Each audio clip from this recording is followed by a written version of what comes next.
Welcome back. 190 million pounds case, chairman NAB کا بانی P T I کی ضمانت منسوخی کے لیے سپریم کورٹ سے رجوع۔ چیئرمین نیب نے اسلام آباد ہائی کورٹ ضمانت فیصلے کے خلاف اپیل دائر کر دی۔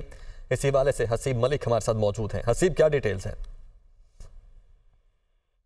کیس ہے جس کے اندر اسلام آباد ہائی کورٹ نے چیئرمین بانی پی ٹی آئی جو تھے ان کی ضمانت منظور کی تھی۔ اس فیصلے کے خلاف چیئرمین نیب کی جانب سے سپریم کورٹ میں رجوع کیا گیا ہے اور جو اپیل دائر کی گئی ہے اس کے اندر موقف اختیار کیا گیا ہے کہ اسلام آباد ہائی کورٹ کا فیصلہ قانون کے برخلاف ہے اور ملزم کو ضمانت دیتے ہوئے عدالت نے حقائق کو نظر انداز کیا ہے اور درخواست میں استدعا کی گئی ہے کہ عدالت 14 مئی کا جو فیصلہ ہے اسلام آباد ہائی کورٹ کا، اس فیصلے کے خلاف جو ہے اس اپیل کو منظور کرے اور بانی پی ٹی آئی کی ضمانت کا فیصلے کو کالعدم قرار دے۔